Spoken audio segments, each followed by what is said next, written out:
Hey everyone, it's Daniel Elwood and Robert Paul Johnson. We are the Last Nighters. You can find us at lastnighters.com and also on the Liberty Movement's YouTube channel. Tonight is episode 198 of the show. We're talking about the 1993 Disney flick Swing Kids, starring Christian Bale, among others. And this should be a very fun episode. It's going to have a lot of things to talk about. And as it is now October, it is in a way a bit of a horror film, though in a not the traditional slasher monster sense, but more in the insidious nature of propaganda and what citizens will do to each other.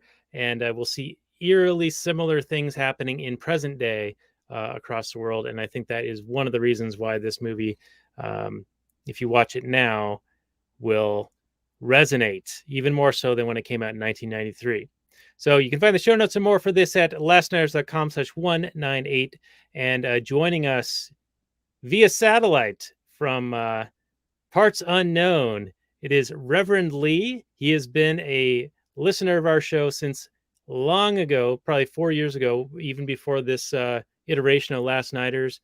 We did a show originally called Read Rothbard. That was back in like 2016, 2017, something like that. So he's been listening ever since that time. And he also, oddly enough, has performed dance, and that is relevant to this particular movie, Swing Kids. And we will bring him on now. Reverend Lee, welcome back. Thanks for joining us. And why don't you just let everyone know a little bit about yourself, and we'll get started on this movie. Oh, I am the Reverend Lee. I come to you live from an undisclosed location in Arizona. I have, like Daniel was saying, I've been watching their shows for quite some time. Got a background in philosophy and psychology. I did some ballroom dance in college. I've subsequently done some ballroom dance for charity, and I have seen this particular film at least 4 or 5 times, and I'm going to just say right now, it is still as good today as it was when I first saw it. And back to you.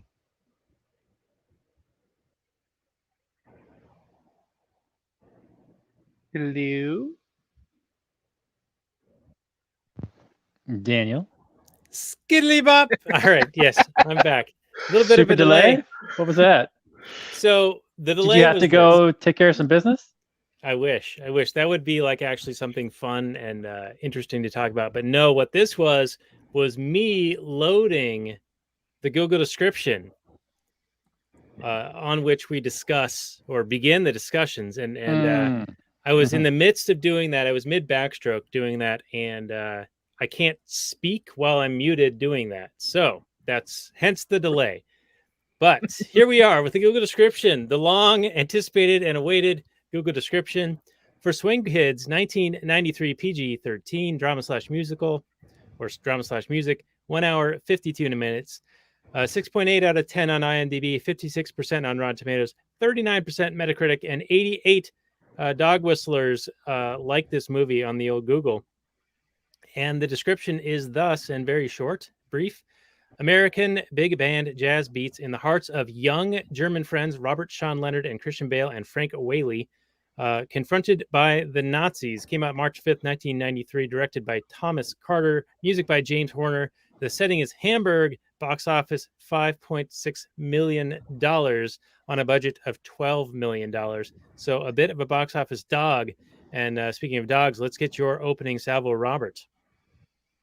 I'm waiting for my squeedly beep beep bop boop Scooby Doo.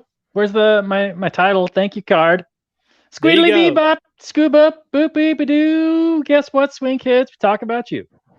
That's right. And in the pre-show, we were talking about our production quality getting better and better, but that only is actually better when we use it properly. But anyway. Yeah, the timing is really bad on that one. I blame the producer. Yes, okay. Worst. He's okay when he's paying attention. He does his job, but he gets distracted easily. Shiny objects, you know how it is. So Swing Kids, 1993. I didn't know it existed. When Daniel first propositioned me this week, he gave me the option of either Train to Busan or Swing Kids.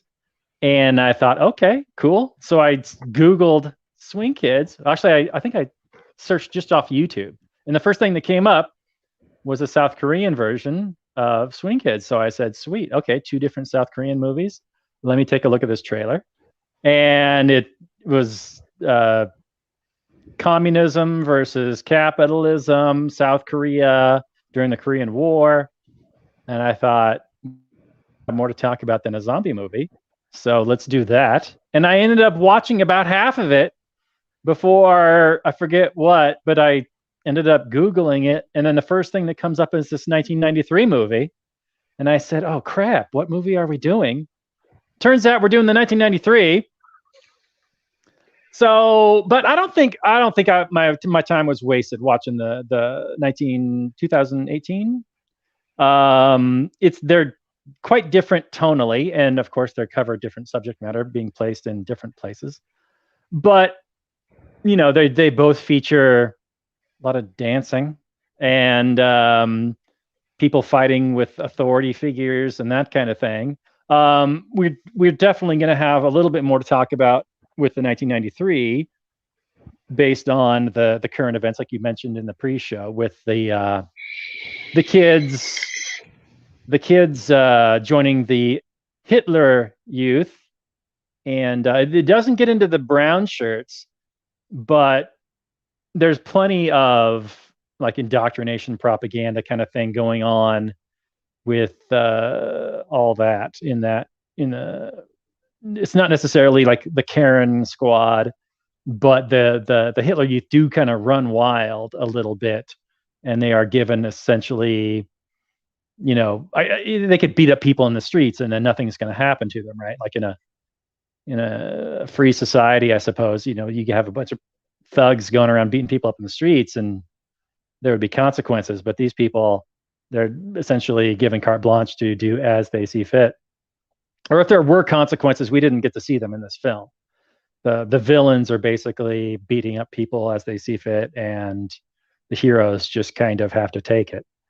They're very different tonally, even though they both cover serious subject matters. I would say the South Korean one is it's much lighter. I mean, there are dance battles in that version. There's no dance battles in the 93 movie. I would recommend, though, not watching it the way I watched it, because I watched the Korean movie first, and that movie was very bright and colorful with really good camera work and lighting. And then I watched the 93 version, and it was suitably, like it was accurate for the era they were portraying. Like we always see Nazi Germany in this gray, dark kind of light, flat kind of color, and that's what we much got in this movie. I don't think it's to its detriment. I think it's pretty apropos. This movie has, I think, a bit of a stronger, more of a heart to it, like with the characters and the character working and the conflict between the main 3 friends.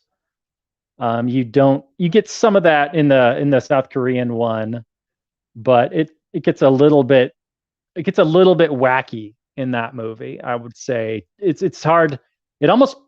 It treads a fine line. You may think it does it all very, very well, and other times you may think it's not really working because it's a whole bunch of different tones. Like 1 minute they're having a dance battle, the next minute someone's murdered, and you're not really sure how to feel necessarily. But overall, I think both movies have a lot to talk about. We're mostly going to focus on the 93 because Daniel didn't see the 2018. And we usually don't do 2 different movies in a week. This was just an accident. So we'll mostly focus on the 93, but we will probably talk it up. We'll see what our guest wants to bring up. I know Daniel's got some notes. I'm sure our guest has a whole pile of notes. So I'm eager to get into this one. Should be a good time. All right. Well, very good, Robert. And thank you for actually bringing up the South Korean version. You're correct. I did not see it, but I think that there are still going to be some interesting things worthy of talking about. And I know that Reverend Lee, our guest, saw it as well. So Reverend Lee, why don't you just take up from where Robert left off there and sort of maybe touch on a little bit of both? Because I know that you suggested Swing Kids, obviously intending the 93 version, and then discovered the 2018 South Korean version. And so you, as a safety backup, watched it as well. And seemed to think in the pre-show that you didn't see a whole lot in it. But with Robert's opening discussion, before we get into the Christian Bale version, what do you think of the South Korean version? The South Korean version, which the title of it is likely based on them not even realizing there was the 93 version. The Swing Kids was an actual movement, in a youth movement in Germany during the rule of the how does that YouTuber put it? Early 20th century German nationalists.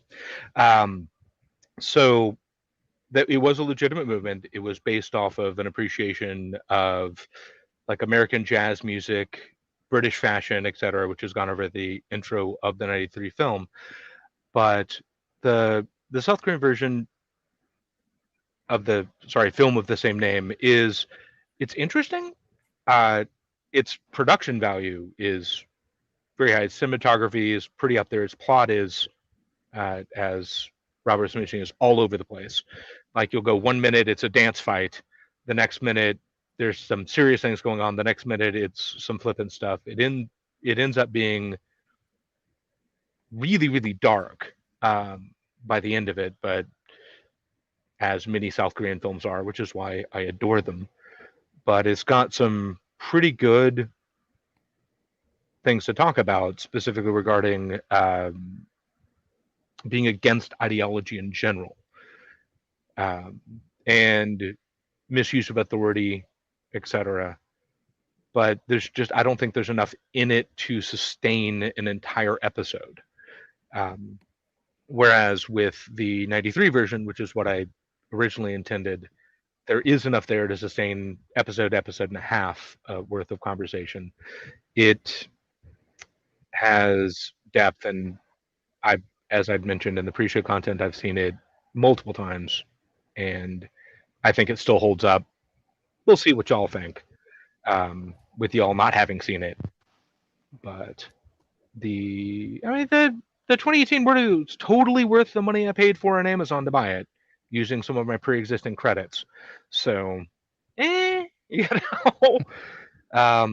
really good dancing. They're very, very skilled tap dance in that particular film. Yeah, I wasn't quite clear why they called it Swing Kids when it was tap dancing. There was some jazz involved, I guess, and I guess one of the people was familiar with the movement. Okay. No idea why they called it Swing Kids, although that was the name of the group at the end during the Christmas show. Right. Yeah. And that was primarily jazz. Yeah, fair enough, I suppose. But it wasn't swing dancing, which is why the 93 version was like, oh, well, this makes sense. You would call yourself Swing Kids because you're swing dancing. But I don't know, they're doing like jazz. They were just like jazz tap dancing, and I was like, okay. Yeah. Now, Robert, you were not aware of the 93 version, and Reverend Lee, you were not aware of the 2018 version. Up until when I sent you that email, that was right as I went to watch it yesterday in preparation for this. I actually sat down to watch Swing Kids again. And I'm like, wait a minute, there's another movie called crap. And so I went ahead and bought it for safety, and then messaged you like, and then once I was done watching it with taking notes while I did so, I went and watched the other one, took notes on it. Mind you, it was totally worth the $2 and something cents I paid to own it. You're well prepared. And pro tip for anyone who has an Amazon account: if you buy something and then tell them that they can deliver it in a slower amount of time, they'll often give you a digital credit that you can then apply to purchases for movies and other things. So I do that all the time. Oh God, yes, all the time. That's what Amazon Day delivery is for. Yeah, and I also use smile.amazon.com and have selected the Ludwig von Mises Institute as my charity of choice. So they get a very tiny percent of a percent uh, based on my purchases. My selection on Smile is the Arizona Citizens Defense League, which I am a life member of. So, hooray guns! You know, Nice. All right, both of those things are worthy causes. So related to the '93 version, I'm surprised that Robert, you were not familiar with it or had not heard of it, because I thought that this was a bigger movie when it came out. I remember when it came out, and I recall back when we were in college that swing dancing and swing lessons and swing, doing swing dancing was a thing again. And I think it's because of this movie. And I also think that this is the connection to Swingers that came out in 1996. Also the Cherry Poppin' Daddies. Yes. Yep. Cherry Poppin' Daddies, who are in Swingers, right? And so you got the Vince Vaughn, Jon Favreau movie. And this is how I'm going to connect it to the next movie we're going to be doing, which is Psycho, which we're not doing the Gus Van Sant version unless you want to watch that, but we're going to do the Hitchcock version because it's Halloween times, October and all that. So we're doing some how is Psycho connected to Swingers? Because Vince Vaughn stars as Norman Bates in the Gus Van Sant version. Okay. And he's in Swingers, which Swing Kids probably inspired the making of the movie Swingers and swing dancing just in general back when we were in college. Okay. See, I'm Kevin Baconing the shit out of this thing. Excellent. Sure. Well, yeah, Footloose is actually a very big part, right? I mean, this is when we're pissed off and we're just angry, we just need to dance. This is what happens in this movie. And the authorities don't want you doing it. And the authorities don't want you doing it. They just come and shut down the clubs, man. Yeah, I'm going to go there, just bring in Guardians of the Galaxy, Oh, yeah. I didn't like that movie. One scene with, with Gamora and Star-Lord talking when he's talking about Footloose. No, in the middle. They're talking about Footloose. Yeah. Right. Yeah. And it's not entirely true that I didn't know about this movie. It's true that I had completely forgotten about it. Okay. So I just searched it, found the South Korean, and I was like, oh, well, this is the movie they're talking about. Then when I saw the 1993 version, I go, that looks familiar. I didn't remember seeing it. When I watched it, it was all new to me. But I do remember seeing like the poster or something. Right. And not to be confused with Newsies, which also has a very young Christian Bale. Now, this is after Newsies, right? Newsies was like 89 or 91? He looked way younger. The year after Newsies. Okay, he looked way younger in Newsies, I think. Yeah. When films are released and when they're actually filmed are two entirely different things. This is true. Especially when you're developing, you can change quite a bit in that short amount of time. Also, oddly enough, Christian Bale was just voted as the best Batman by some poll. Okay. Yeah. Good. I mean, I don't we'll see how Pattinson disagree. comes out, but we'll see. So far, I don't really disagree. Yeah, I got a soft spot for Michael Keaton. Oh, so do I. But I think his best Batman performance was, in fact, in Birdman. Yeah. Which was an amazing film. But yeah, I enjoyed Birdman quite a bit. Yeah, that was so good. And, or, when he played the Vulture. Oh, yeah, and Spider-Man. Mm-hmm. Yeah. Yeah, that was a very Batman-y role. It really was. So Swing Kids. Swing Kids. The movie that Kevin Bacon. What does that have to do with Spider-Man, Daniel? I don't know what you're talking about. Spider-Man. I'm not sure how we got to Spider-Man, but I know that a lot of people get upset when they talk about the current, shall we say, regime that is based on a monomaniacal dedication to one metric, and likening that to anything that's happened in history where groups were divided and then one group was persecuted, and that if you even bring it up, then you're the bad guy. Well, I mean, if the jackboot fits. you right, must yeah. convict, you know. I had a little saying in my head earlier today. Somebody had posted a similar meme, and somebody pushed back on them in the comments and was like, "How dare you liken this to anything that happened in this historical period of time?" And I was like, "Well, if it quacks like a duck and steps like a goose, what are you going to call it?" Yeah, I know there's a tendency to liken things to this period in history, but I don't know, man. I tend to give people the benefit of the doubt because the differences aren't that huge. It's just that we're not that far along yet. Well, We're I mean, repeating have a you whole lot been of things. paying attention to Australia at all? Where, Right. again, gangs of people wearing costumes just beat people in the streets for daring to defy the, given their circumstances, completely hysterical rules. Right. Yeah. And there's also the completion fallacy where we see the end result of one thing and temporally we are still in the beginning stages of another event. And so the other comment was they used the number of 11 million. I think traditionally 6 million, but I think they're including war casualties. So they get it up to 11.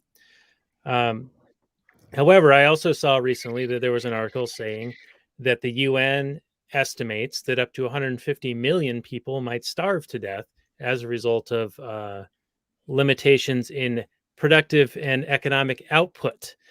So that would pale the former thing in comparison, just in casualties. Yeah, I don't think a great deal of the left is going to admit that this is very similar to that until there are actual like gulag death camp type things. Well, no, If people just die from economic reasons, like I don't think that they're going to see the injustice in that. I think they're going to say that's capitalism failing, bro. It's capitalism failing, but it's also necessary. And more people would have died in the pandemic if we hadn't done it. So how dare you? They won't ever see that they're wrong until they change their mind and, do the whole circular firing squad thing. And obviously they were against these restrictions the whole time. It was only those bad people who are no longer appropriately progressive who were actually in charge. Once they have a scapegoat, they will absolutely, and it becomes unpopular enough, particularly among your coastal elites, will they change their mind when it becomes politically convenient? Because the progressives and the leftists care about one thing and one thing only, and that is power. Which is why I have a particular dislike of them. And it's why their opinions change with the wind. Whatever way the wind's blowing or whatever. They're not ideologically consistent people. No, just consistently seeking power for power's sake. And that's what a lot of the virtue signaling will get them. And my wife recently read Animal Farm to the kids, and I overheard some of it, and I'm like, holy shit. 2 legs bad, 4 legs good. It's always been 2 legs are better than 4 legs. So like the narrative changes incrementally enough to where what was at first demonized then is co-opted and becomes a good thing, which is one of the great insights of Orwell. The other great insight, of course, is the memory hole, or the retroactive erasing or changing of history. He who controls the past controls the present. He who controls the present controls the future. And we see that across the board in mainstream media, social media, and everything else. And there's strong parallels to all the propaganda that we see demonstrated in Swing Kids.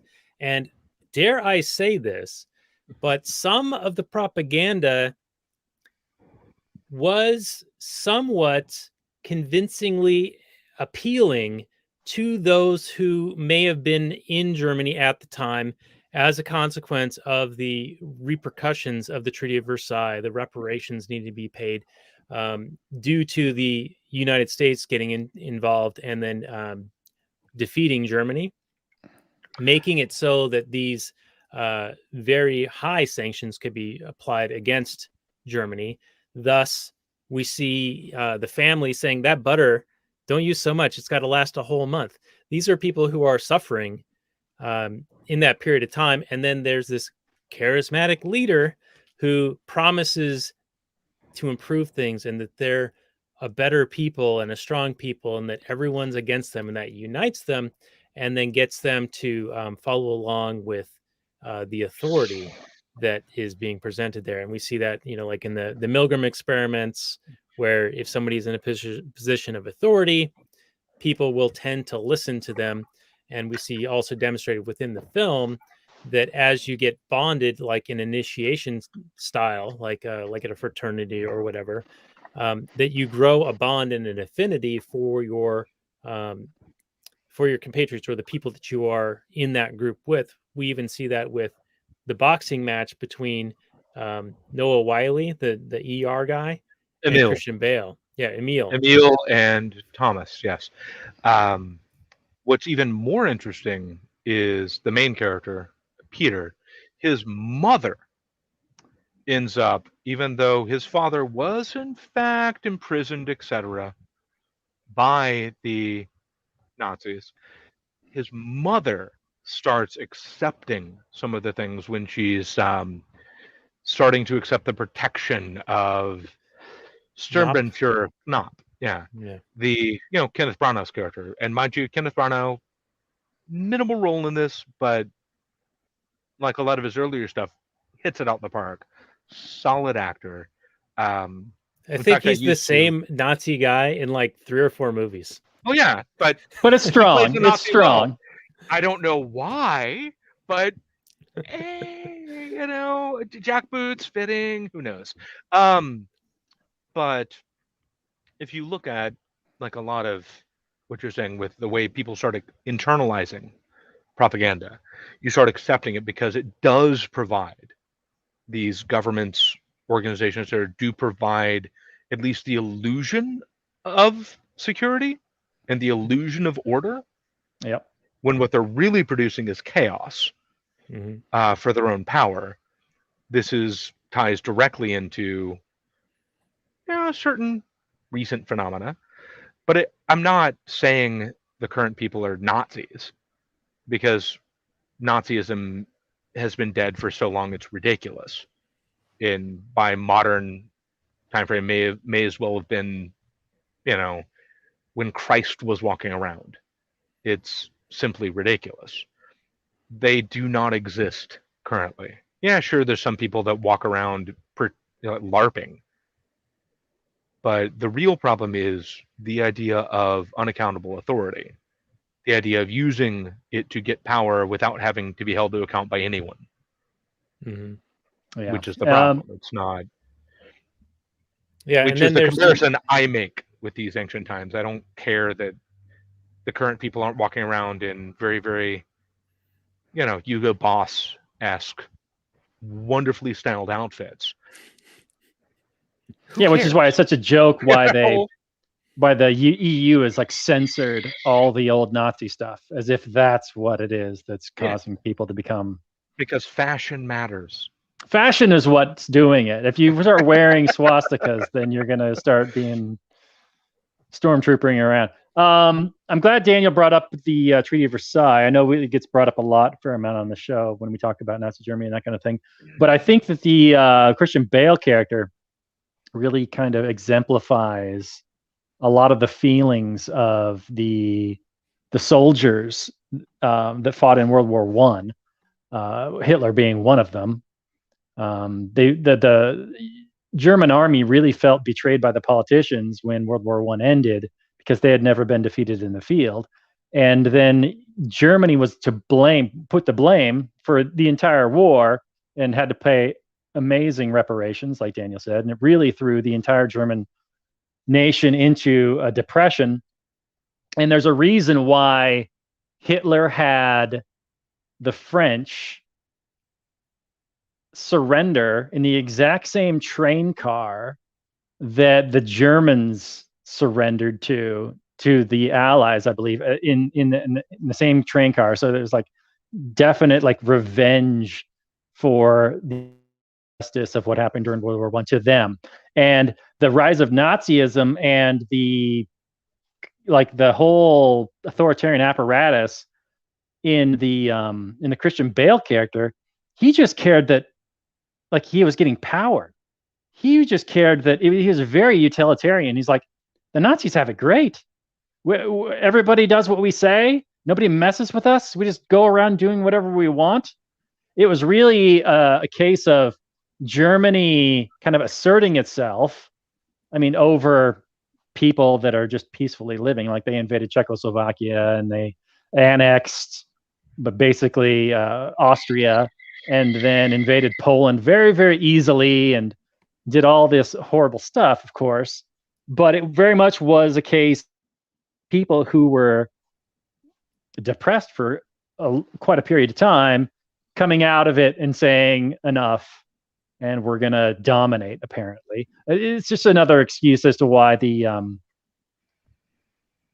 United States shouldn't have gotten involved in World War One.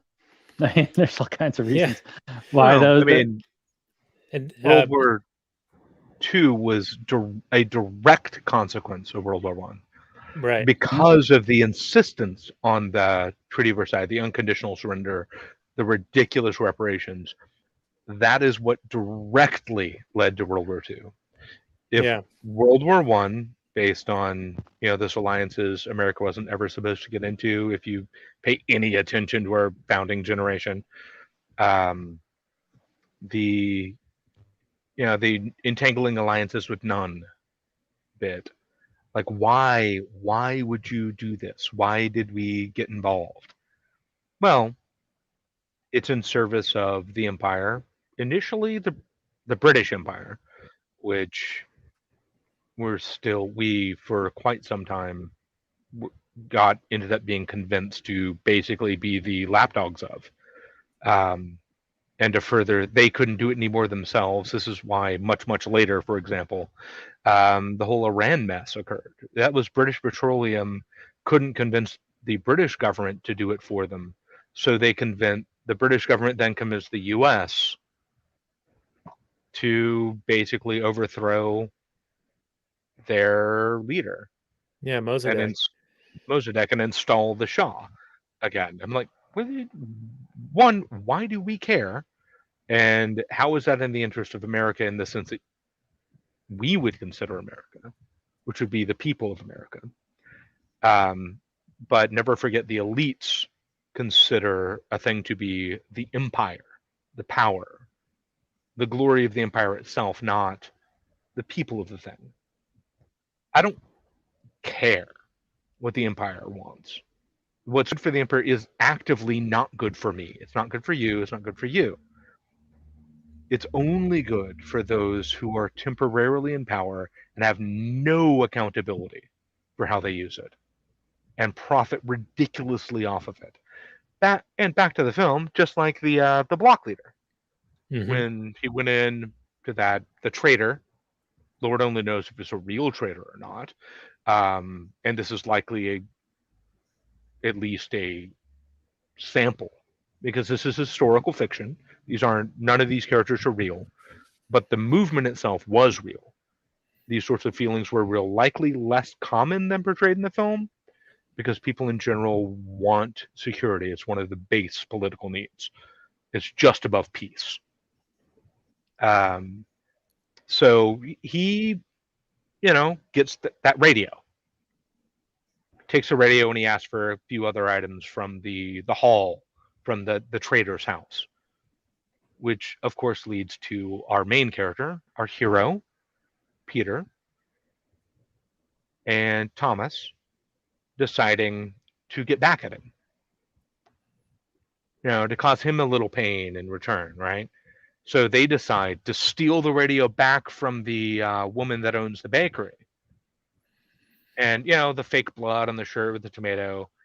It's actually a fairly amusing scene with Christian Bale just hamming it up on the "I've been stabbed!" It was seriously, Christian Bale's an amazing actor. And it was just him hamming it up.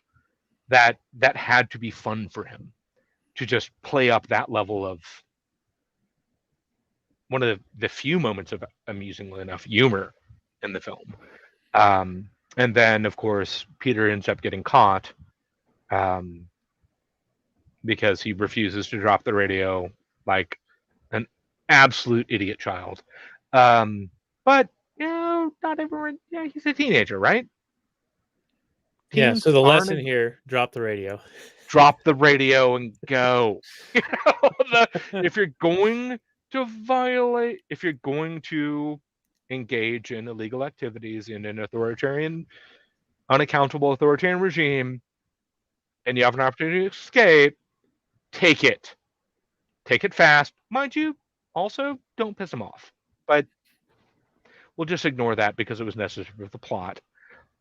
So he ends up having to join the HJ as a condition to not have worse things happen. And his mother ends up convincing him to do it for his family. And like a good, proper son, and this is 100% good on him, he accepts the responsibility to his own family. Family is by far culturally one of the most important things that we've lost track of apparently now. So after that, Herr Knopp rescues him, right, from the German police and like makes it go away, makes it just disappear. He argues with his mother. He doesn't want to join him. He thinks they're evil. And then his mother tells him one of the better quotes in this, that he must learn to steel himself. He cannot let his feelings overcome him. So he convinced him to join for the good of the family, and like a good son, he does so. And then right after that, because this information is obviously not exactly private, Thomas ends up joining the HG as well, because Thomas is, at this point, and possibly for the entirety, although that's arguable, his best friend. So, and he does this so that they can stay together. And Thomas himself suggests that they can do a double life. HGA by day, Swing by night. And yeah. Yeah, and that's one of the things that I thought was pretty interesting, in that he has such a strong relationship with Peter that he's willing to join the HJs just to maintain that relationship and stay together. But Thomas is also like drawn to that power, and he goes through that initiation process and starts to see that he can get away with things that he couldn't otherwise have gotten away with. And he starts to get swayed by these things. And there's all sorts of like psychological things at play here. One is Stockholm syndrome. One is boiling frog. It's more his relationship, which we revealed a bit later in the film, with his own parents, which is decidedly unhealthy. His parents are an example of the people that the useful idiots, basically, the people that just go along and in private have their fashionable opinions, but they enable the evil. And his father basically treats him the same way he treats Arvid. Treats him as useless. His father treats him very, very poorly, which ends up turning out not so well for his own father, when he, in fact, turns him in for having anti-Nazi sentiment in a later scene in the film. Right. It's because his father is a bad father, whereas Peter's father was a good father. But thought to be a bad father. Perhaps even by his wife, as evidenced by the letter that Frau Ling,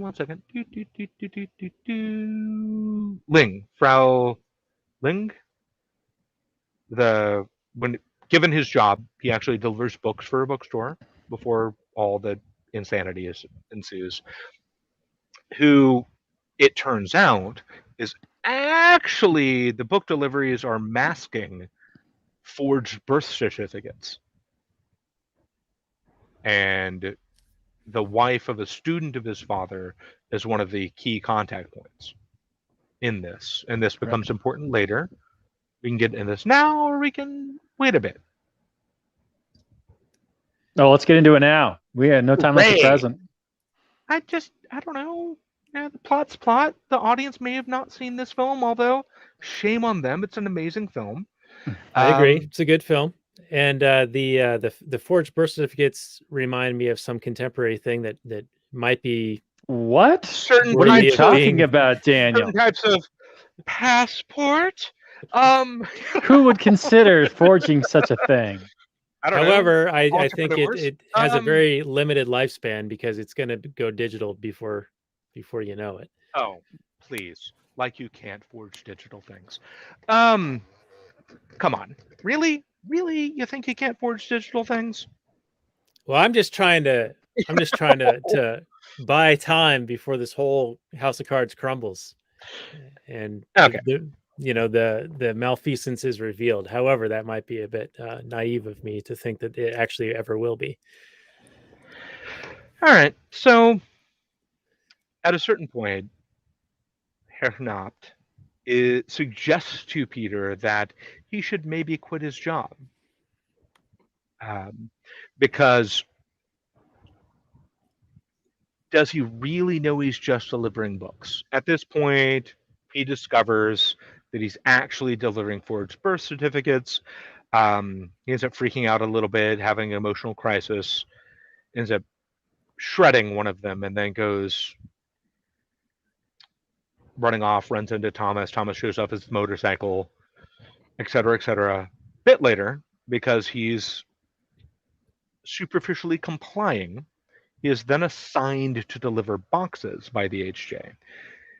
He discovers after a woman and her child end up screaming in terror after he delivers one of them, or sorrow, that they in fact contain the ashes of those removed by the Nazis. He then goes running to Frau Ling's house, and because he can't really talk to his mother, because she's kind of accepted the budding relationship with her and Herr Nacht, and it's revealed that her husband, who was killed by the Nazis, was in fact a student of his father being a musician, and who refused to comply. Do you mind if I do the full quote of the letter? Yeah, go for it. All right. So she reads him a letter from his father to her husband. It's, "We must all take responsibility for what is happening to our country. If those of us who have a voice do not raise it in outrage at the treatment of our fellow human beings, we will have collaborated in their doom. It is not good enough to raise these voices in our homes. Many Germans do this. But outside their doors, all they hear is Hitler's voice of hate, his promises of glory." And then she says, he goes on later in his letter to talk about you. "Every day I look at my son, Peter. He's grown a little bit bigger. He's already becoming a man, and what curiosity, always asking questions, question after question, until he fully understands the answer. The sight of his small face, strong and hopeful, awakening to the world around him, is what keeps me going. It is when I think of him that I know what I'm doing must be done." And with that, I need a bio break. I will be right back. All right, very good. Momentary break for our guest. So, Robert, I think there's a lot kind of going on in this movie, and we're already like butting up against time. So there are so many other things that I think he was right when he said that there was an episode and a half or so of content in this, and I think that is definitely for sure. But while we're waiting, I was about to make the point that there's a whole lot of psychological phenomena going on here. We have the Stockholm syndrome, where Peter's mother, her husband, was killed by these people, and yet even she comes to see them as doing good for her and protecting her, and in her a way family. And her family. Now she is doing I think that's probably what she's mainly concerned about. Right. So it doesn't seem as if she's totally bought into it, but she is complying with these things in order to have that protection. Because I see her as doing what she needs to do to raise her kids and keep them safe as best as she could. Right. And sort of compromising her principles. She's compromising her principles, much like adults in this country do every day, to do what's best for their families. They will sometimes be very pragmatic and give up, their principles in order to keep their family safe. It's not fantastic, but we live in a dirty world, and I think she was doing the best she could. I mean, maybe she could find somebody else, but this is the movie that they told. Right, and it seems as if they're kind of stuck in their situation, at least how it's sort of presented. And Reverend Lee, we were just talking about the sort of compliance of Peter's mother and almost Stockholm syndrome, but she's doing it in the best interest of protecting her family. I don't blame her at all for that, in that she was trying to be a good mother. This is not her. I, in fact, don't blame her at all for that. She was trying to do the best in her situation and of limited autonomy in a really, really unpleasant situation. And she had already seen her very principled husband pay the price. Yes, and come back a shell, to quote, a shell of a man. Mm-hmm. And this is so she saw what his principles got him, essentially. Exactly. I mean, this is why even those that resist tend towards compliance. This is why something like this can happen. This is why the current mess, let's say in Australia, happens. These people comply because they're just used to it, because they see what happens when you try to resist. They're beaten in the street by the cops, right? And and down there, the police managed to convince the government to pass a law against, the first time in the Anglosphere, amusingly, a law banning any sort of thing of the Nazi variety, but only when it was aimed at them. They didn't care until it was aimed at the police, because apparently they're special snowflakes who lack, let's quote one of my favorite wrestlers, Mankind, the testicular fortitude. By the way, I also like professional wrestling, because there's a lot of good stuff to be found there. It can be awesome. Occasionally, the plot lines are childish to a level that I'm not sure why anyone cares, but they're occasionally kind of, nifty. Have y'all ever done a thing on The Wrestler with Mickey Rourke? Did we do that movie? I don't think so. It was brought up as a potential one because there was a person I knew, amazing film, vicariously through another guest who actually was a professional wrestler for a time. Oh, and I engaged with him and suggested that we do it, and he was open to the idea. But then, tragically, he died. So it's like, sorry. There's been like 4 people that we've either had on the show or we're about to have on the show who, rather than come on the show, would rather have died. I'm glad that Reverend Lee didn't happen to you. We are apparently a curse. It's the Halloween curse of our show. No, I plan on living perpetually. Cybernetic resurrection all the way. Nice. Okay. Mind you, I am prepared in the event that I do die, blah, blah, blah. But, take care of my sister, her kids, yeah? Yeah. I want to have my own. I've told my kids that I want to see their kids grow up before I kick off this mortal coil. But we'll see. Right now, I'm just hoping to make it through the winter without getting into a death camp. Well, that is the inappropriate term, sir. They are re-education camps for the progressively impaired. Yes, or quarantining. Yes. Quarantining ideas. So Reverend Lee, there was another psychological, and I don't know the name of it because I haven't been in that realm in quite a while. But you talked about Knopp getting Peter to consider turning on his book delivery employer, and he does a bit of a trick to gain his confidence. Initially, he compliments him and offers him a vacation for his family, Mhm. and then he goes the Columbo thing. Oh, just one more thing. So after he's kind of buttered him up, set him up, built up his ego, praised him, given him a reward, then he gets to the real purpose Which of the is, of meeting. course, betray your employer Yes. or investigate your employer. Because let's be honest, if they're asking for confirmation, they probably already know. Yeah. They're just trying to.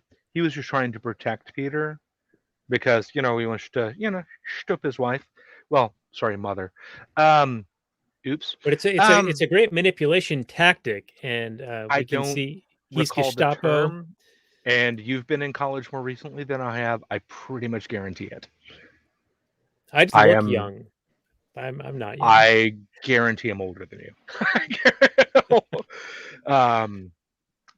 I started college in 1990. Okay, yeah, there's a good 5-6 years there. Yeah, I bet. So I look younger than I am. So You're holding up well. I believe it is the alcohol and tobacco and firearms that Preserving you. preserving me. I have thankfully quit smoking the actual Bernie bits, but I do still consume the nicotines because it is in fact an addictive chemical. I do not recommend anyone pick it up. But if you're looking to get off the Bernie bits, honestly, vaping's, yes, it's still bad for you, but it's not as bad as the Bernie bits. Which the only good thing I can say about the HGA in this film, as mentioned in the film, is they do in fact at least pretend to not allow smoking. Right. Yeah, they talk about the purity. Right. Their health. Yeah. I mean, that's legitimate, and there are certain. Yeah, it reminded me of Edward Norton in American History X, where he's all about purity and taking care of yourself and that kind of thing. Yeah. I mean, which is a legitimate cultural emphasis, and we really, really should be less libertine. And sure, yeah, I am a failure on many aspects of this. Right. So but it Peter hasn't would affected me. call you out on your hypocrisy like he did. Yeah, but he smoked too. So no, he did that on purpose because he was angry. Yes. He still had nothing against drinking and smoking. He just called him out on the hypocrisy, hoping to get a dig, but because he was a teenager fighting an adult, Herr Knopp, in fact, turns the tables on him, responding as an actual adult does.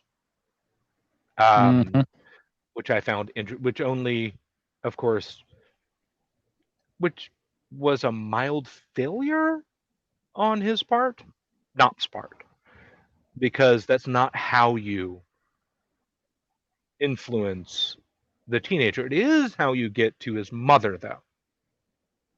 It is how you,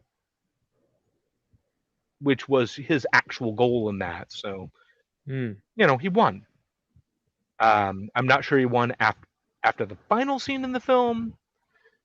Given the younger brother Willie's response and even Thomas's heel face turn at the very, very end, which may or may not be legitimate.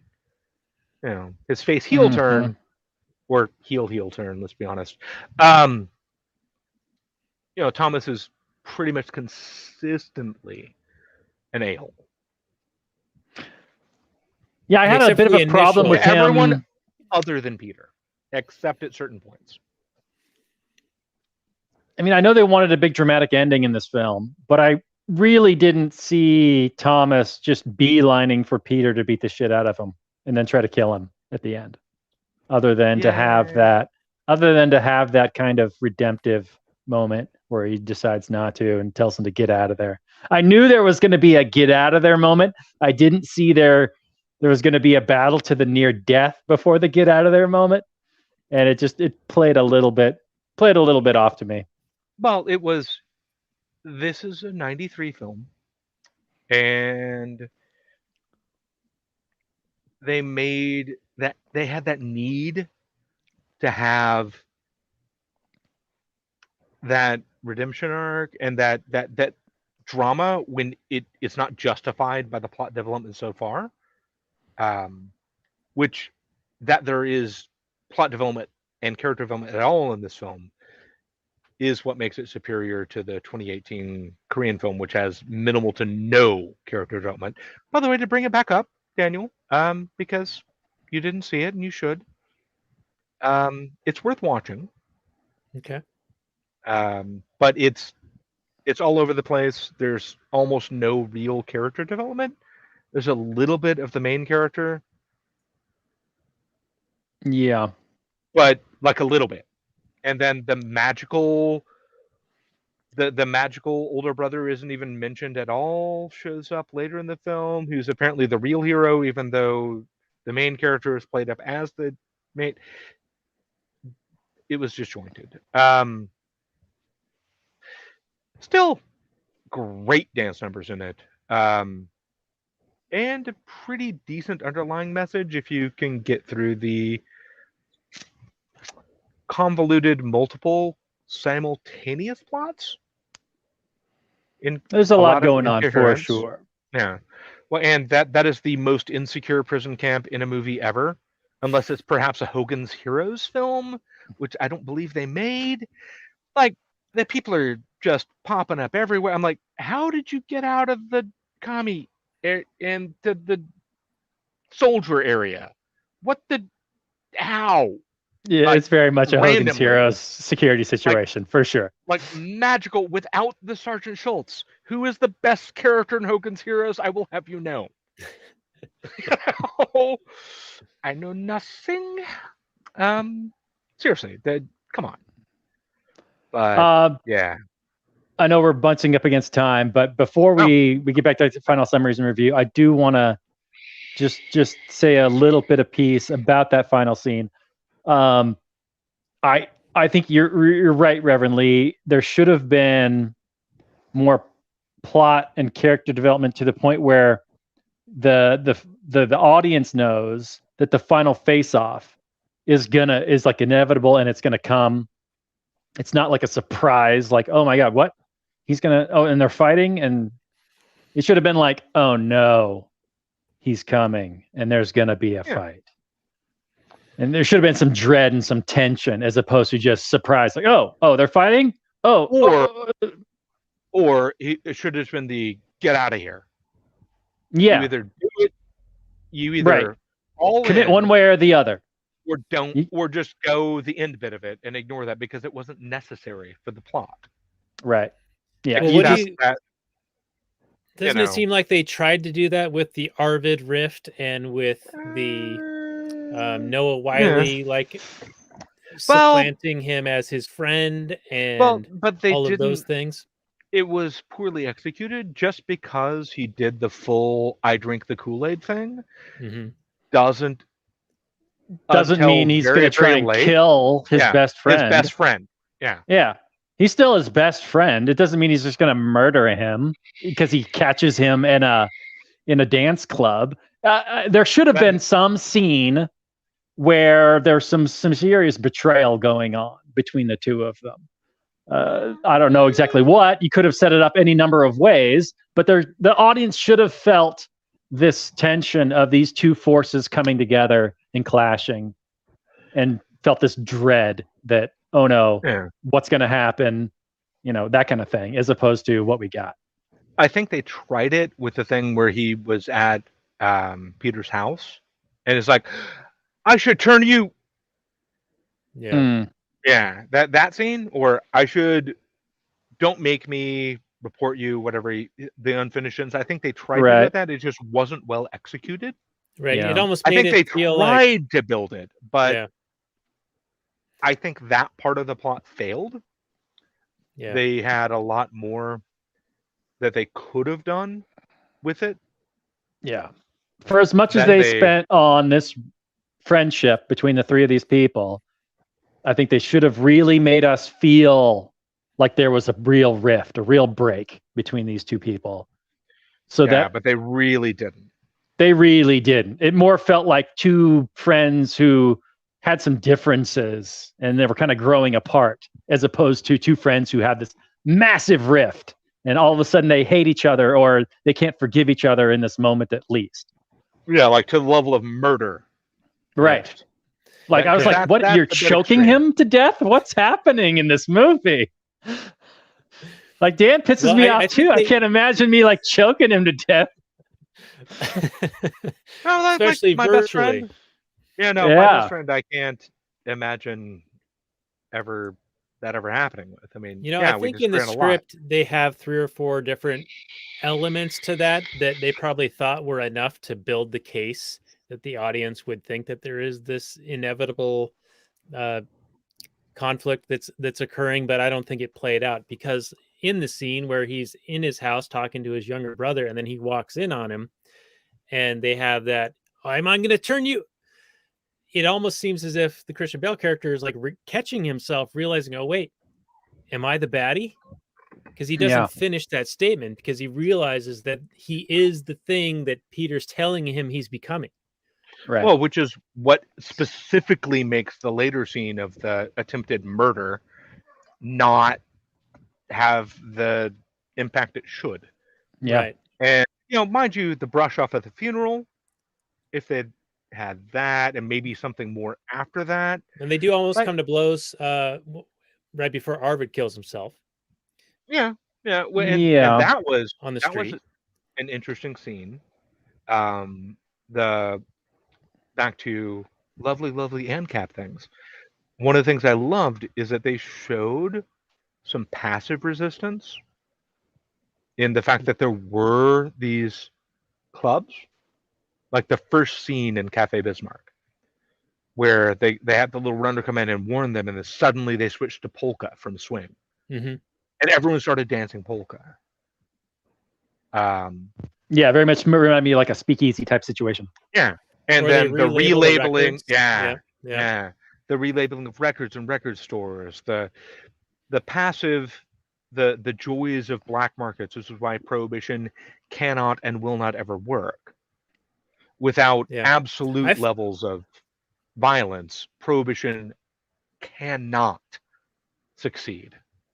I noticed those scenes, and I liken them to how social media has kind of become. Like, you almost have to be dancing the polka on Facebook or other places these days, while you do your subversive stuff on the alternative channels. And these are things that weren't even subversive a year ago. And in fact, Or you relabel your content, Daniel.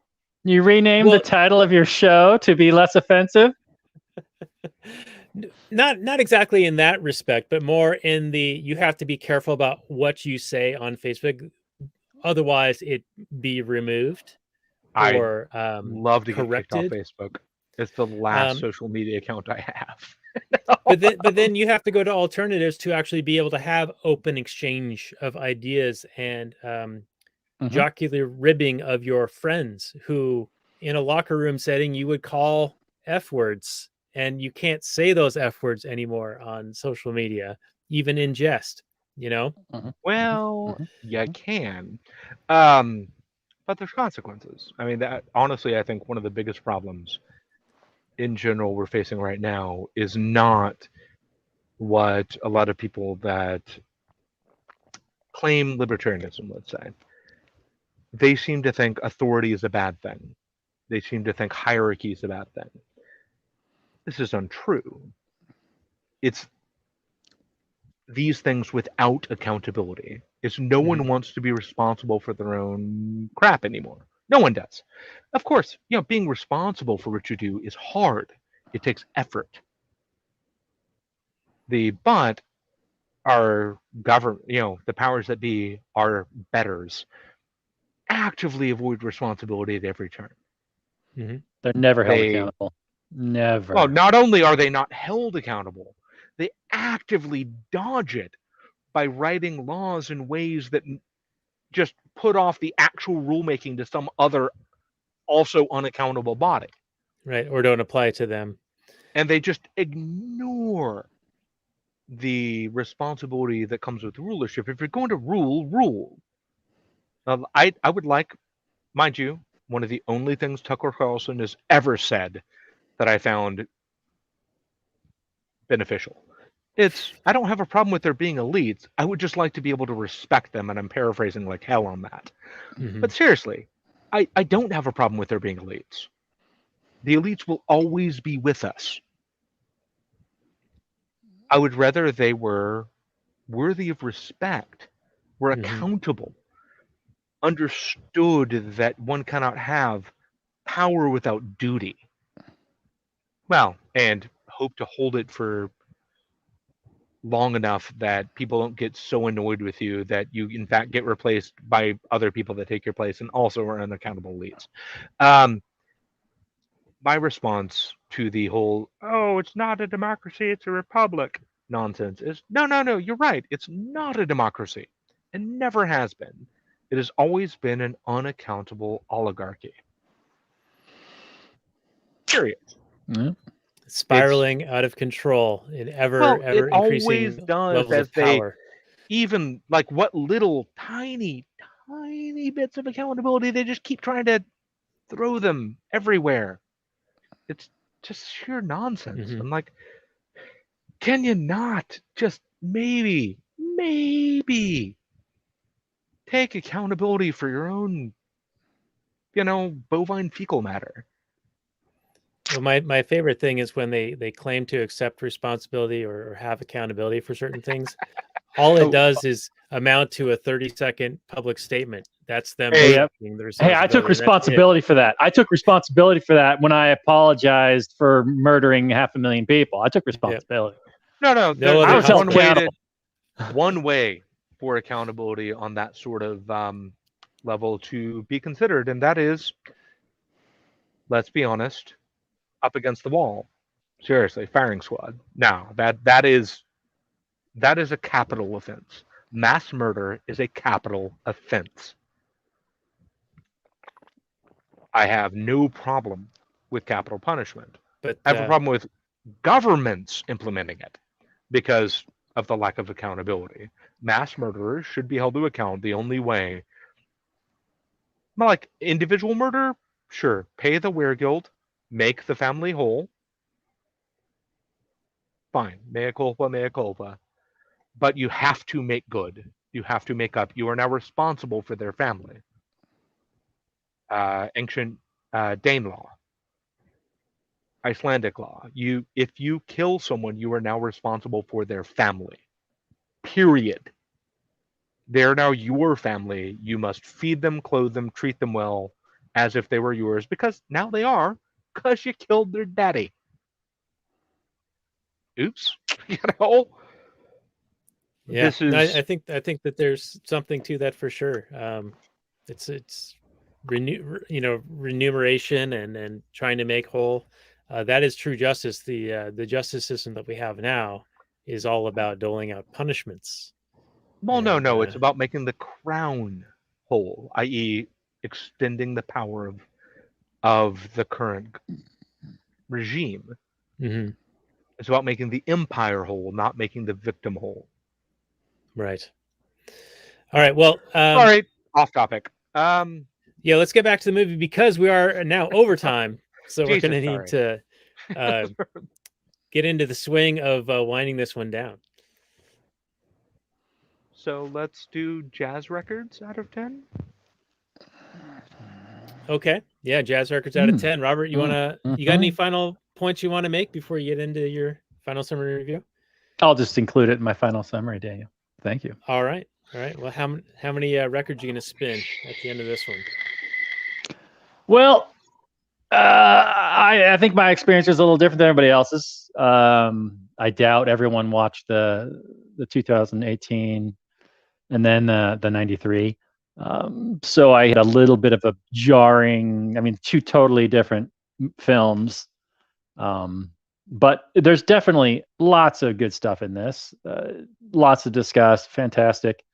I do wish, the emotional moments in the film. I mean, it had them, and I appreciated that, and it had a great relationship development between the characters and the way they grew apart and the reasons why they did, and all that is all a lot really good stuff. I wish they had brought together the final plot elements at the end better. And one last thing is I wish the little act of defiance by saying "swing Heil," I think it was a little bit unintentionally hilarious. It came off as more kind of funny than it was like defiant. I don't know if it really, maybe it was a real thing, and maybe it hit harder back then. But when I watched it the other day, it just came off as kind of laughable. Like, okay, that you're saying "swing Heil," that I don't know how that's supposed to piss anybody off, but whatever. The acting is strong. The directing is pretty solid. It does look rather dull and drab though compared to the 2018. But that was just my experience. I think if you watched it yourself, all by itself, it'll look fine. Kenneth Branagh is I think the standout actor in the film, even though he doesn't have a ton of screen time. Bale's fine. You can tell why he went to go on and do more things. The other two actors, I mean, everybody did a fine job. There's no real standout that hey, this was not good. I'm going to give this one 7 records out of 10. I recommend it, but I don't think it's a masterpiece.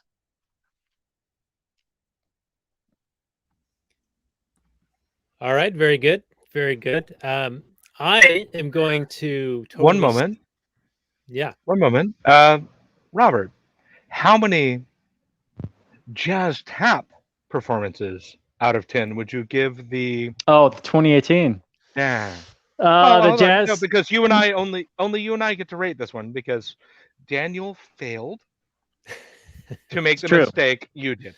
So yeah,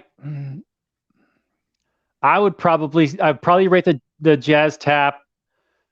I mean, it really kind of depends on what you're looking for in that film. It is a little bit all over the shop. So I think you can find parts that you enjoy a lot out of it, and then kind of forgive its failures a little bit more. But I think I would rate it just a little bit higher. I think I'd go about 7.5 on that. It's definitely not a perfect film, but there were the elements that I enjoyed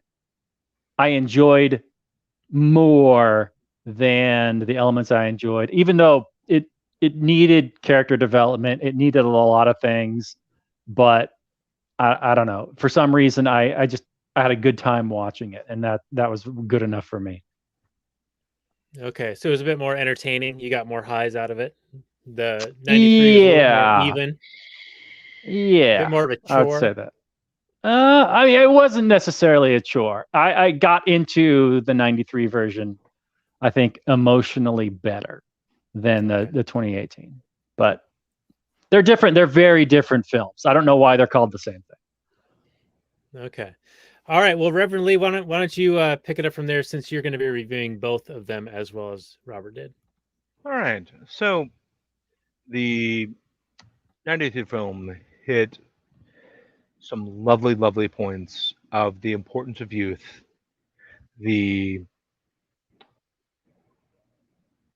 and the importance of active rather than passive resistance. It's, like I said, I've seen it, I don't know how many times I've mentioned this, but 4 to 5 times I've seen this film, and it still holds up. It still hits me in all the points. I noticed a few things I didn't previously by watching it again for the purpose of reviewing it. I'm gonna give it a 8.25 jazz records. I will, however, actively disagree with Robert and on the 2018 film. Give it a solid middle of the road 5.0 jazz performances at a Christmas concert where the CEO gets shot in the face. I enjoyed the hell out of the Korean film, but it just doesn't compare. It's too disjointed. It has a good message, but it's its cinematography is great. It's got bits of comedy, bits of dark as F. And like many Korean films, lots of murder. But it just it was fun, and it made me think. But it also made me think it could have been a better film. Mostly made me think it could have been a better film. Those are all fair points. Right, and to you, Daniel. All right. Well, the software's like wigging out on me here. I think we're back. All right. So it sounds like I got to watch this South Korean version. Seems like Robert was more about the highs being high enough to be entertaining, and Reverend Lee, you're more it's all over the shop. While fun, you needed a bit more for it to compare to the 93. So I only saw the 93, and as I don't believe in intellectual property, I am going to lift a review that I found online that I thought was interesting. It says, who knew a 1993 movie could be timely for today's political climate?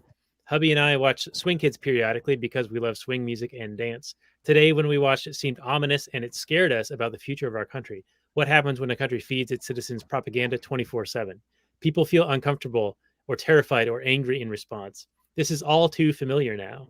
How do people react to those emotions? They cower in fear and say, just keep your head down. Don't say anything to get yourself into trouble. Or they're scared and they start to distrust everyone and every institution around them and have paranoia. Or they strike out and start an anger campaign of violence against those of differing opinions, ethnicity, color, or religion, all to assuage the cognitive dissonance in their changing world. We are all trying to deal with our changing culture. Watch this movie. It explains it better than I can. Now, I feel like that is maybe a progressive reading of the film, and I could almost say the same things, just the other direction, where we are basically bombarded with the single largest propaganda campaign in the history of mankind being perpetrated upon us these days, and we see some parallels of that in this film. The movie itself, I think, is pretty good. I liked Bale. I liked Kenneth Branagh. The story, it's pretty good. I mean, really, you just have these kids who are a bit rebellious, and then there's the HJs that are going to bring order to that kind of thing, and they're resistant to that. Peter gets caught up in it when they steal the radio, and initially Thomas is there for his friend, but then he buys in, drinks the Kool-Aid, and hilarity ensues, and he nearly kills him at the end. Now, the one thing about the end that I didn't quite understand is that it seems as if Peter is being hauled off to be imprisoned and subsequently killed like his father was, and he is almost at peace with it, which I think is not exactly like the uplifting message that I would have wanted to see for somebody standing up for their principles. So I guess I'm a little bit lost on what the point of the movie was supposed to do by the end of it. But overall, I think it's a really good film, and I'm going to give it 7 jitterbugs out of 10. So I switched it up from records to jitterbugs.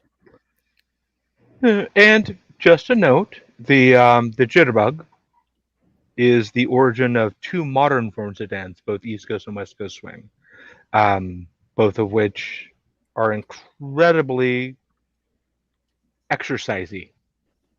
Yeah, that's one thing that my wife and I, when we were watching this, we like, we would get incredibly injured doing this, get incredibly hot and sweaty, No, and practice, work into it. I actively recommend you look into maybe joining a local dance thing. I'm sure they have one near you or wherever you end up, because you must escape where you are before the Germans come.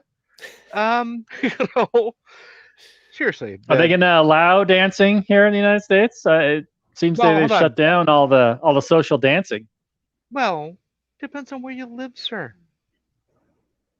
I Arizona agree. is, well, while not as 100% open as some other places, you know, Arizona's doing just fine. Wasn't it Australia that actually did ban dancing? I think No, it was. Australia banned all human contact, and you can only go within X number, like 5 kilometers of your home. they started shooting dogs because people might congregate to go see the dogs. And yeah, other such early 20th century German nationalist tactics. I'm not saying the Australian government are behaving like early 20th century German nationalists. Yeah, not seeing them do that. I'm just implying it heavily. You know? Oh my good God, I don't know how I don't understand the lack of more active resistance. Yes, there was a recent series of protests, but why weren't there more? Why didn't they occur earlier? Why didn't these people call out their betters for being, I'm going to use explicatives, is that okay? Yeah. Call out their betters for being motherfucking jackasses. Like, seriously, what I the think there's ever living boiling frog there, and initially people thought that there was a safety element to it, and now it's they've also been fallen off. Disarmed for quite a while. I mean, they still have a few like hunting rifles, but for the most part, you cannot just carry in Australia. I know. I have in fact visited the Australian capital. Given what I do for regular income, I have in fact visited the Australian Federal Police headquarters, and had a chat with several people. I mean, I get it. They are not Merca, but I don't understand why they tolerate it. This might be because I am, A Southerner, B, owned my first gun when I was 6, have been trained in firearm safety, etc. I don't see why people are scared of a tool. It's the person behind the tool that matters. Any tool can be a weapon. Any weapon can be a tool, including ones that aren't meant to. You can hammer nails with a pistol. You shouldn't, but you can. And you can use a hammer as a weapon of violence. But the fear tactics of the media when it comes to handguns and firearms. Of course, it's massive propaganda campaign against guns all the time, making them out to be scary things to people that don't actually own them. They're not. I've taken like several of my anti-gun friends out shooting with some of my old school cowboy guns, and they were just like, oh my God. Afterwards, they were so happy, had so much fun. Also, I'm a huge fan of the old school cowboy guns. Mind you, I don't find them overly practical. But I shot a Peacemaker one time. It was a lot of fun. Oh, I own 2 original Peacemakers. I own my great-grandfather's personal Colt Peacemaker and his brother's personal Colt Peacemaker. I inherited these after my grandfather died a couple years ago. It's a fine shooting iron. I had a good time. It's pretty accurate. Oh my God, they're amazing. The whole 6-shot counting thing is nonsense. Old school, they only carried 5 rounds of them. They'd use the empty chamber under the hammer because it could jostle and possibly set off the not exactly up to modern standards primers. It could set them off. So they would only carry 5 rounds in their peacemakers. And the reason they carried multiple was not to do the 2-gun thing. It was so that when this one ran out, they just switch instead of reloading. Yeah, reloading takes some time. Yeah. Well, especially with the peacemaker. Colt Navy, a little different, because that one's a break open. But that may or may not be correct. I'm not as on point on my old guns as I should be as a ridiculous gun geek. But so, of course, it's before your boating trip this weekend, right? What, huh? Where everything you just mentioned might have fallen off a boat in a couple of days. Into the lake. Oh, you mean the things that no one knows where they are? Yes. They were lost in a tragic boating accident. Honestly, given what I do for regular income, I expect the Party Bureau, otherwise known as the Alcohol, Tobacco, Firearms, that sounds like a party to me, not a government organization. I'm sure they know everything I own. I don't care anymore. They can come for them, and I will gleefully comply with every firearm that they can find. You found my one gun. Good job, guys. Oh, no. I'm sorry, I sold that. That's why my income last year was whatever. Like, they're gonna go after antiques. Seriously, I own antique firearms, for God's sakes. Yeah, the cap and ball, I think, is going to be okay. Yeah, come on. It's a black powder. Yeah. Like, I can even get the WCF cartridges for those guns anymore. And these aren't like chambered in 45 long cold. These are chambered in old school Winchester center fire rounds that are stupid hard to get. The only reason you can find them anymore at all is because of the lovely sport of cowboy action shooting. Which, have you seen those guys? I've seen a few speed shooters that are pretty damn impressive. Like old school single shot revolver. Multi-target. Yep. Bam, bam, bam, bam, bam. Yep. Oh my! I've done a little bit of that. Yeah. I've done some competitive shooting. Oh, competitive shooting's fun. Yeah, Robert, I remember seeing 3-gun. That Stan Lee, Amazing Humans. Yeah, that was one of those guys. He was on that show. Yeah, that guy. I'm sure I forget his name, but he's pretty famous. I bet you Reverend Lee might know that guy. Probably not. Maybe. He's I think he's the world record holder in many categories of revolver shooting. Oh, no. I don't know a lot of. I mean, I know some really good firearms instructors, and amusingly enough, I happen to be a firearms instructor for giggles. And if either of y'all, and I'm not talking to the audience, I'm talking to Daniel and Robert, come down to Arizona, we go to a range. Sounds cool. fun. Cool. All right. We'll do it. Well, we should wind this one down. Reverend Lee, it's been a lot of fun. Thank you for recommending Swing Kids. And in the pre-show bonus content, you were suggesting that maybe you might be working on a project yourself and want to come back on and talk about another movie, and maybe we could talk about your future project at that time.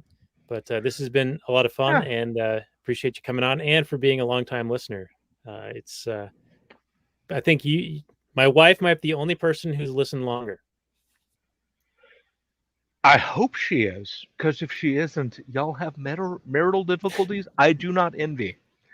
Well, I think she hears my voice, but she doesn't register anything that I say. No, I'm not saying she actively pays attention. I'm saying she listens. Right. She hears.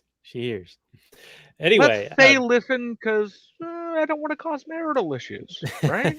Right? Y'all cause them yourself. Yes. So anyway, moving on from marital issues, we're going to talk about some mommy son issues next week when we talk about Alfred Hitchcock's classic Psycho with Norman Bates. We might also get into the Vince Vaughn version a little bit here and there with our friend Snobby Bobby of the Not For Everyone podcast making his return to the show.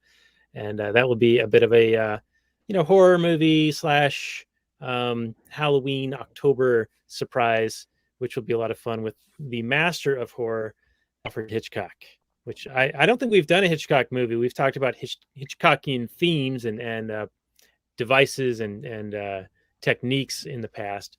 So I think that it's high time that we do a Hitchcock film. Sure. And Psycho is one of his most iconic. Absolutely. Yep. So that's what we'll be doing next week. And Reverend Lee, I hope you can stick around a little bit longer. We got a little bit more content for people who watch the other version of the show and also the ones who pay us dollar bills over on our Patreon. So go to lastnighters.com Patreon to get a piece of that, and go to lastnighters.com/198 for the show notes and more for this episode. And we'll see you guys all next week for Psycho with Snobby Bobby. And with that, we'll say good night from last night, everyone. Peace out.